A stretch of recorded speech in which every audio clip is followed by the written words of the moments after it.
Okay, we'll now move on to the consent agenda. Do any board members have items they want to move to the regular agenda for purposes of discussion?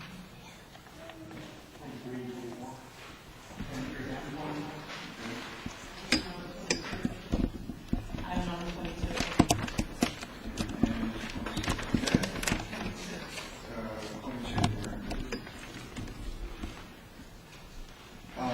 Any other items? Number 9, okay.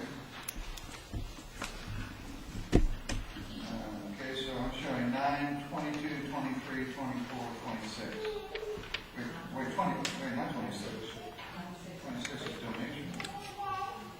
Okay, 23, 22, 23, 24. Are there any others besides those four that you want to? I move that we approve the remaining items. Second. Okay, anybody have any comments they want to make before we approve it? Okay, all in favor, please raise your hand. Okay, 7-0.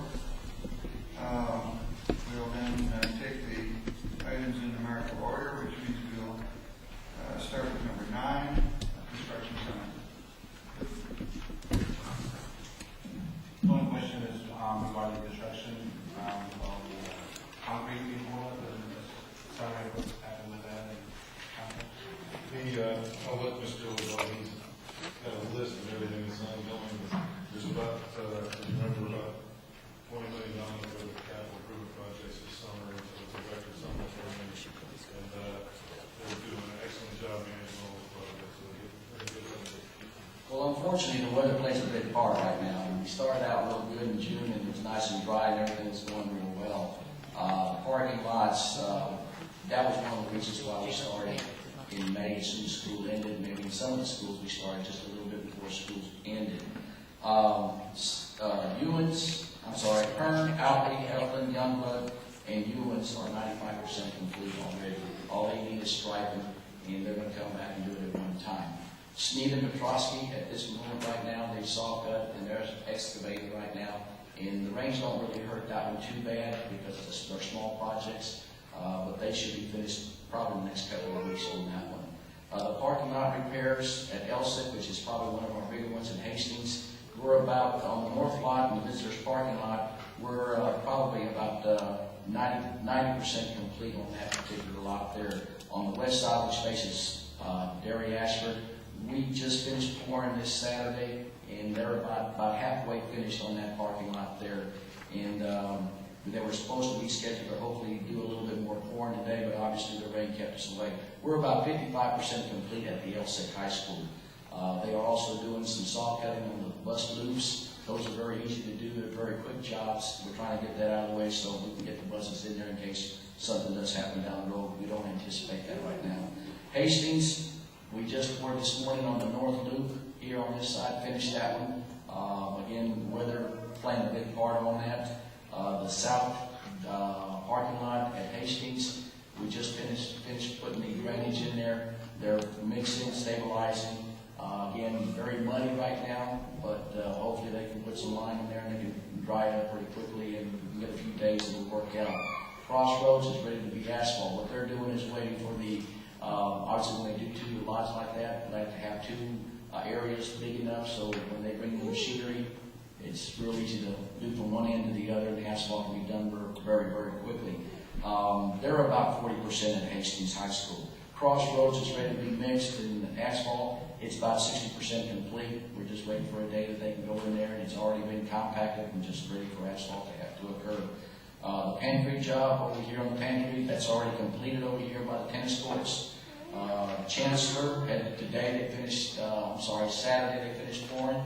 That's complete. Smith Elementary is complete. By complete, I mean the asphalt is down and all we need left is striping, signage, handicap, things like that. So, and as far as our parking lots, that's where we're at right now. Any other questions? Thank you, Billy. Okay. Okay, that's a report only, so no action is required as part of the board. Item number 22, consider approval of the 2010-2011 student code of conduct. Ms. Tomas is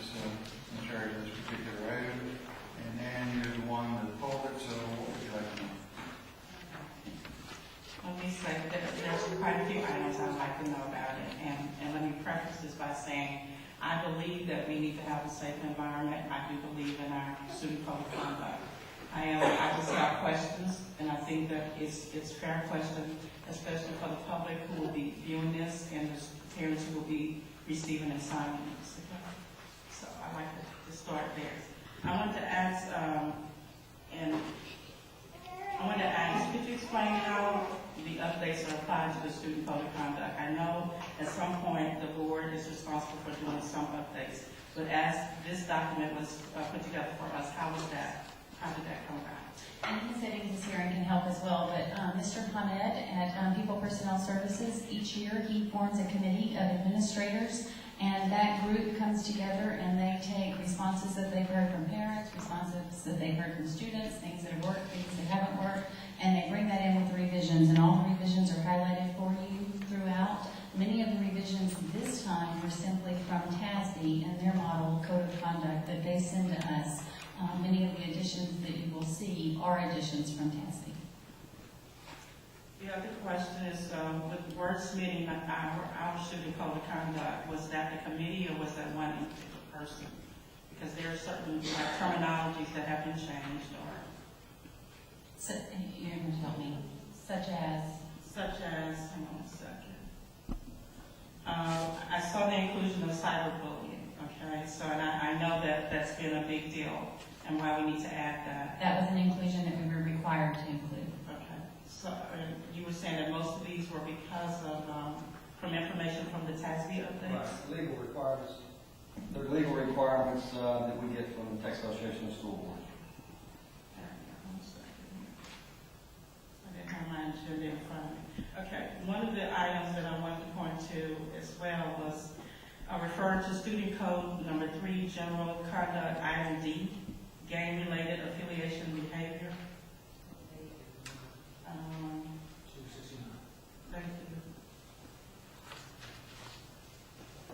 And I'm having to manipulate them because I did not get the student, it was included, but it's just something. Under gang-related behavior, we added gang paraphernalia. Okay. That's what was added. So students having any gang paraphernalia in school is included in that.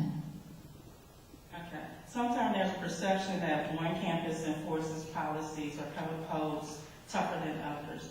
Is there a standard across the board in which all school administrators or school utilizes? How does that come about when the campuses determine what's considered gang affiliation? Could you elaborate on that? Yes, ma'am. Many times when our safe and drug-free school specialists come and do presentations for you, they work with our assistant principals along with our police department. We do have 2 gang task force officers on our police department that work with our campuses. They visit with our assistant principals at assistant principals meetings. We have 2 set up prior to school starting this year with our assistant principals for them to go over all the new rules, procedures, so that everyone starts the school year with the same consistent message to students. Okay, so how frequently are they being updated for gang paraphernalia? We meet with our assistant principals Is that a monthly? typically once a month. Yes, ma'am. Some months that's hard to do with testing and holidays, but typically once a month.